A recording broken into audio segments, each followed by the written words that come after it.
እርሶም 100% ማስከፈሉን የተመለከተም ደረሰኝ መጥቶልናል እሱንም ላሳዩት ይችላል ከዚያ ውጪ እነዚህ ትምህርት ቤቶች እርሶ የሚመሩት ማህበር ነው ይሄው እዩት ባለ ንብረቶች እኛ ነን ባለ ሀብቶች እኛ ነን መወሰን የምንችለው በሀብታችን ርህራሄም ማድረግ ያለብን እኛ ነን እንጂ ታዘን አይደለም ሆነ ያለበት በማስረጃ የሚለው ነገር ከብዙዎቹ የሚያደመጥኩት ስለሆነ ለምሳሌ ይሄ ማተም የርሶ ትምህርት ቤት ማተም ነው አይደል ምን ይመ የሰራተኛ ግብር ከማይከፍል ትምህርት ቤት ምን አይነት ምግባር ሊኖር ይችላል ምግባር የለው ምን ምግባር አለው ይሄ ለልጆችም እኮ ስርቆት ነው ያስተማረ ያለው በ1 ሚሊዮን 760 ሺህ ብር ከቀረጥ ነፃ የሆነ የትምህርት ግብዓት አስገብቶ ግን ይሄ እቃ ትምህርት ቤት ውስጥ የለም የመጠየቅ ስልጣን ያለው የመንግስት ባለስልጣን ነው ከ50 እስከ 75% አስከፍሉ ሲላችሁ ምን አገባህ ስልጣኑ የኛ ነው ብላችሁ ከትምህርት ቢሮ ጋር ነው መከራከር ያለባችሁ ወይስ ከወላጆች ጋር ነው እንደዚህ አይነት ውዝግብ ውስጥ መግባት ያለባችሁ የቱ ጋር ነው ስተቱ ውዝግብ የለውም ውዝግብ እኮ እናንተ ናችሁ የምትፈጥሩት ያላችሁ እንጂ እኛ ከዚህ በላይ እንደው ድንገት አንድ አመት ይድገሙ ቢባል ተማሪዎች ማን ነው ነፃ የሚሆነው ከውጪ ከሚያስከፍሉት ዋጋ አኳያ የሚሰጡት ትምህርት ተመጣጣኝ አይደለም በቂ ልጆች መጫወቻ የላቸውም ድንገተኛ ህክምና የሚሆን ክሊኒክና ሙያተኛ የላቸውም የመማሪያ ክፍሎቻቸውና መቀመጫ ወንበሮቻቸው እንደዚሁ የማይስማሙና በተጠቀሰው አግባብ ያልሆኑ ትምህርት ቤቶች ብዙ ናቸው ከደረጃ በታች ናቸው በሚል የሬጉላቶሪ ኤጀንሲውን ሪፖርት መሰረት በማድረግ ላቀረብኩላቸው ጥያቄ እሳቸው እንደሚስማሙበት ተናግረዋልና እናንተ አብዛኞቹ ትምህርት ቤቶቻችን ከሚያስከፍሉት ክፍያ አኳያ ለመምህራን ከሚከፍሉት ደሞዝ አኳያ በቂና ተመጣጣኝ የሆነ ቀደም ሲል የጠቀሱልኝ አንዳንዴ መደገፍ የሚገባችሁ እንደተጠበቀው ነው ግን በዚያ ደረጃ ልክ ነን ብላችሁ ታስባላችሁ በመጀመሪያ የሬጉላቶሪ ኤጀንሲ ተማሪዎችን ደረጃ የሚሰጠው ስታንዳርድ በማየት ነው የተቀመጠ ስታንዳርድ አለ እዛ ስታንዳርድ ውስጥ የሚያስከፍለው ክፍያና የሚሰጠው ትምህርት ምን ይመስላል የሚል የለም መለኪያም አይደለም ክፍያ ስለዚህ ይሄ ስህተት ነው መውጣት አለበት በሌላ በኩል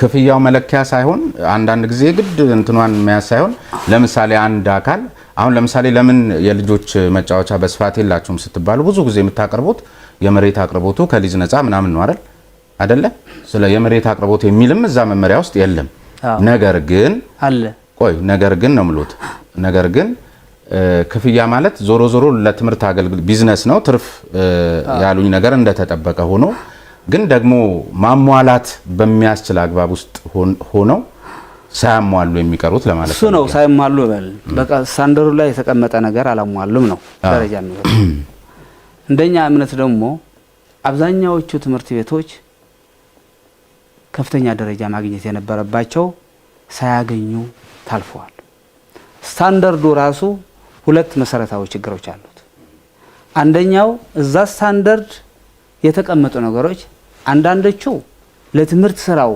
ከትምህርት ጥራት ጋር ምንም ግንኙነት የሌላቸው በምንም ተአምር ግንኙነት የሌላቸው ለምሳሌ በአዲስ አበባ ሲናሪዮ መሬት እንግዲህ የምትኖርበትና የምትቀበርበት ኦልሞስት ተመሳሳይ በሆነበት ዘመን ይሄን ያህል ሽካሬ ከሌለ ደረጃ አላሟላህም ትባላለህ ከየት ላምጣው ይሄ ሱቅ የሚገዛ ቢሆን ባንክም ተበደረ በገዛው አይገዛም ሱቁ ካና ከትምህርት ጥራት ጋር ግንኙነት እንዴት ነው ማይኖረው መሬት እንደሌለ ያውቁታል ይሄ መሬቱ እንደሌለ የለም እንጂ ግን መሬቱ ከትምህርት ጥራት ጋር ግንኙነት አለው እሱ አለው የሌላቸው ግን አሉ ሌሎች ብዙዎች ስለዚህ ይሄ እንደሌለ ያወቁ እድሜ ልክ ዝም ብለህ የወደቅት መጣለህ ዜሮ ያገኘት መጣለህ ማለት ነው አንዱ ይሄ ነው ሁለተኛ ከትምህርት ጥራት ጋር ደግሞ ግንኙነት የሌላቸው ብዙ ነገሮች አሉ ሌሎች እቃዎች እዛ ይተረዳራሉ ለምሳሌ እስቲ ምንድነው ከትምህርት ጥራት ጋር ግንኙነት የሌለውና ትምህርት ቢሮ እናንተን የሚጠይቃችሁ ለምሳሌ የአካል እንትን ለምሳሌ መስማት የተሳናቸውን የለህም ይላል መስማት የተሳነው ተማሪ ግን የለህም ግቢ ውስጥ በሌለ ነገር ማርክ መቀነሻ ይሆናል እንደዚህ አይነት ብዙ ነገሮች አሉ ይሄ መታየት አለበት እኛም ዜጎች ነው ያስተማርን ያለነው ለልጆቹ ቢኖር ድንገት ቢመጣ እናንተ ዝግጁ መሆን የለባችሁም ወዲያው እንገዛለን እኮ እንቀበላለን እሱማ ግዴታችን እኮ ነው ዲስክሪሚኔት እናደርገው አይገባም። ሲመጣ ነው የሚገዛው፣ ሳይመጣም ተገዝቶ ለምን አንድ እንደ ተሟልቶ መቀመጥ የለበትም? ስንቶቹን አሟልተን የምናስቀምጠው? እሱ እኮ ለምሳሌ ጠቀስ ሁሉ እንጂ ማአት ናቸው የዚህ አይነት። ይሄ ደግሞ ትምህርት ቤቱን ያራቆቱታል። የወላጆች የክፍያ መጠንም ያበዛዋል። እኛ እኮ ሌላ ምንጭ የለንም፣ ወላጆች አይደሉም ምንጫችን። ይሄ ሁሉ ስታንዳርድ ላይ የተደረደሩ ነገሮች በሙሉ ስንገዛ ከአቅማችን በላይ ይሆናል። ከዛ ምንድነው የምናደርገው? ጭማሪው ላይ ከፍ እናደርገዋለን። እሱ ለማካካስ ማለት ነው። አንዱ የወላጆች የክፍያ መጠን የሚያበዛ ያለው የስታንዳርዱ ስርዓት ያለ መያዝ ነው። ገብቷል? በሌላ በኩል ደግሞ አሁን ላብራቶሪ ላይ ቢኬሮች ምኖች አንዳንድ እቃዎች አለ የሚጠቀሱ ዛ ስታንዳርዱ አንድ ባለሙያ ይመጣና ትክክል ነው ብሎ ያልፋል። ሌላ ባለሙያ ይመጣና ደግሞ ትክክል አይደለም ይላል። እንዲያውም ጠረጴዛው 5 ኢንች ጎድለዋል ወይም ደግሞ 5 ኢንች በልጧል፣ ስለዚህ ዜሮ ነው የምሰጥህ ይላል። ይሄ ለኮራፕሽንም ክፍተት ያለው አሰራር ነው። እኔ ሁሉ ጊዜ ምለው እሱ ነው። እንደ ማህበርም ምን ኮንነው እሱ ነው። ቁርጥ ያሉ የማያደራድሩ ነገሮች መሆን አለባቸው። 5 ኢንች ምናምን ይጎለዋል ሲል ጠረጴዛው ለምሳሌ ዜሮ ይሰጣል አለ ማለት። ስለዚህ መመሪያቸው ላይ አለ ማለት አለ መመሪያቸው አለ። ታዲያ እናንተ ያንን መመሪያ መሰረት ያደረገ ቁሳቁስ አታስገቡም? እናስገባለን ነው ግን ይመጡና ይለኩና በራሳቸው ልክ ዝም ብሎ ስተት ህጸጽ እሱ ቢከሮች አሉ። ለምሳሌ አንዱ ይሄ አይደለም ይሄ አፉ ሰፋ ማለት ነበረበት ይላል። ሌላው ደግሞ ህጸጽ ፍለጋ ነው። ምን ታረጋዋለህ? እንዴት ይሄ እኮ ሳብጀክቲቭ ነው። በጣም ኮንትሮል የማታረገው ነገር ነው። ግን እንደዚህ አይነት አሁን ምንና ምን እንደ የሆነ ዝም ብሎ የአይጥና ድመት ጨዋታ የሚመስል አይነት ማለት ትምህርት እንዲህ ተግባብተው ተጋግዘው ተደጋግፈው ተናበው ሲሰሩት ነው የሚሆነው። እሺ ጊዜ ቢዝነስ የሚሆን ምን አይደለ? የሆነ እኮ ምንድነው የኮንትሮባንዲስት ይመስል አሁን እርሶም ሲነግሩኝ እሳቸውም ቢሮ ኃላፊውም ሲነግሩኝ እንግዲህ ያው እንደ ተመልካቾች የሚገነዘቡት ነው። እዚያና እዚህ ያላችሁ አካላት ነው የሚመስለውና እንደዛ ነው። አያስቸግርም? ትምህርትን እንዴት አይጥና ድመት ነው። እኔ እንዲያውም ከሚገርምህ ነገር እንደኛ እምነት የግል ትምህርት ቤቶች ለትምህርት ስራው ባክቦን ናቸው። ትልቅ እገዛ ነው የሚያደርጉት። እነዚህ ባይኖሩ ኖሮ መንግስት እንዴት ይወጣው ነበር የምትለው እሱ ምንም ጥያቄ የለውም። ቀደም ሲልም አንስተነዋል። ይህንን ደግሞ የምናደርግ ሰዎች ከስህተት ነፃንን ልንል አንችልም። እንደ ሰውየው ባህሪ፣ እንደ ሰውየው አቅም፣ እንደ ትምህርት ቤቶች አቅም ጎደሎች ይኖሩናል። ትምህርት ቢሮ ማድረግ የነበረበት ያ ምንድነው ማገዝ ነው። ጠጋ ብሎኛ ጋር ሆኖ ምንድነው ችግራችሁ? ችግራችን መስማት እኮ 50% እገዛ ነው። ችግራችን መስማት። ችግራችሁ ምንድነው? እኛ ከመንግስት ገንዘብ አንፈልግም፣ እገዛ ነው የምንፈልገው። የሙያ እገዛ፣ የኦቶሪቲው እገዛ ነው የምንፈልገው። ምን እናገዛችሁ? ጎደላችን ደግሞ ሊያሳዩን ይገባል። ሰው ጀርባውን አያይም ይባላል። እኛ ጥሩ እየሰራን ነው እያልን የተሳሳት ነው ያጎደልነው ነገር ካለ ይሄ ያጓድላችኋል፣ ስለዚህ ይህንን አሟሉ፣ እንዲህ ያርጉ፣ ሂዱ ማለት አለበት። ሄዶ ደግሞ የማይሰማና የማይታረም ካለ ደግሞ መቀጣት አለበት። ይሄ ያለ ነገር ነው። ድሮ ምንድነው የሚባለው? መጽሐፍት ስጡን ብለን ስንጠይቅ ቆይ የመንግስት ትምህርት ቤቶችን እያከፋፈልን ስለሆነ ምናልባት ከተረፈ ነው የምንሰጣቸው ይሉናል። የኛ ደግሞ አቋም ምንድነው? ከተረፈ የሚባል ለምንድነው? እነዚህም ዜጎች ናቸው፣ እነዛም ዜጎች ናቸው። እኩል ዜጎች ስለሆኑ ትምህርት ቢሮ ደግሞ የሁሉም አለቃ ስለሆነ ለሁሉም ነው አዘጋጅቶ አዘ ሴም ታይም ዲስትሪቢዩት ማድረግ ያለበት። ለምን ይያል ሁሉ ጊዜ እንሞቀታለን፣ አይሰሙንም። አሁን ትንሽ በአጠቃላይ ለኛ ብቻ ሳይሆን ለመንግስት ትምህርት ቤቶች አንዳንድ ጊዜ ህትመት ላይ ምናምን ይቆያል እንጂ አሁን እየሰጡን ነው ያለነው። ሲሰጡን ደግሞ አሁንም ሌላ ጥያቄ ያለን እኛ ለምንድነው ለመንግስት ትምህርት ቤቶች በነፃ የሚሰጠው መጽሐፉ ለግል ትምህርት ቤቶች ግዙ የምንባለው ለምንድነው? እነዚህ ዜጎች አይደሉም ወይ?